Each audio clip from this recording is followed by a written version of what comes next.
This is one nurse's true story of a horrific accident on a winding mountain road and the nurses who showed up to help. My family was returning from a weekend in the mountains, all packed snugly into our white minivan. My boyfriend was at the wheel.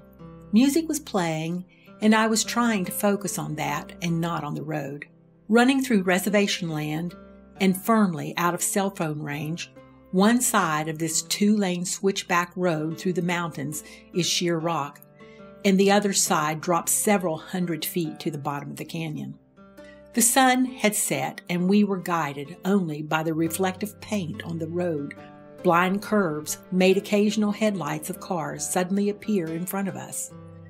As we went around one such turn, a pickup truck going in the opposite direction flashed its headlights at us, warning us of something ahead. As we turned the corner, I saw through the darkness a white minivan on its side in front of us, its front window smashed out. It had come to rest firmly against a side rail. I saw another smashed vehicle sitting in the middle of the road. There were about 10 people who had already parked and gotten out to try to help.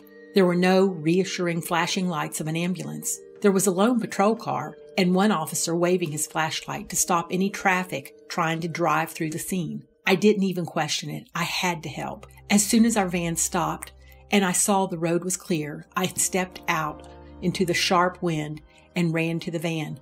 I said, "I'm a nurse. Can I help?"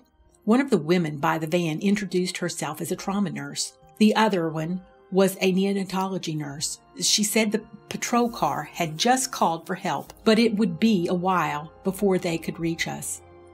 The woman in the van was unreachable. She was talking to us through the shattered windshield and said it hurt to breathe.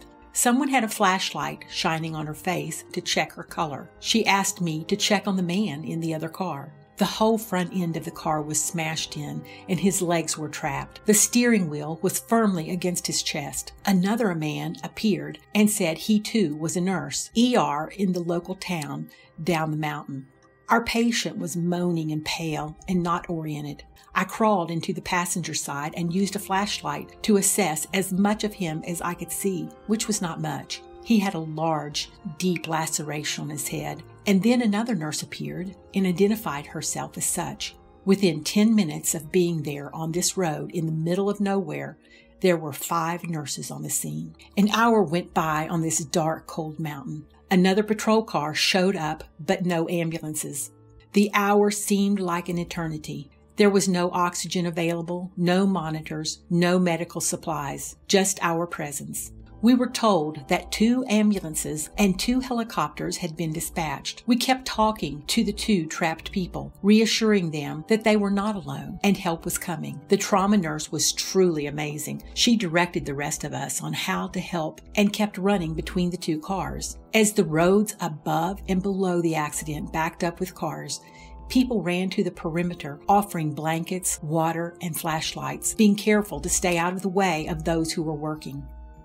The 2 trapped people were covered in blankets and jackets to keep as warm as possible. Finally, we heard helicopters. Their lights shone down as people moved their cars to make room both above and below the cliff at 2 hairpin turns where they could land. Then the first ambulance arrived, and paramedics and oxygen relief. A generator was set up, and 2 jaws of life started to work on the 2 vehicles. I was asked to help, and for a while I was in charge of the oxygen tank and holding the vital signs monitor to the side of the jaws of life. But as more help arrived and took over, I stepped to the side and stayed out of the way. Finally, the man was free of his car. He coded as soon as they put him on the stretcher. They took him to the ambulance and worked on him for a very long time, but he didn't make it.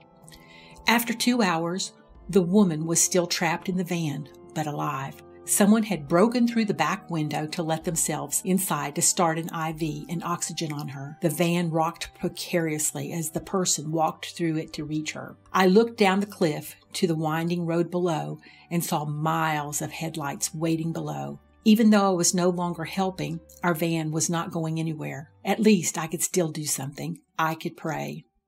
3 hours in, those of us no longer needed received permission from a trooper to slowly drive around one of the helicopters and out of the canyon.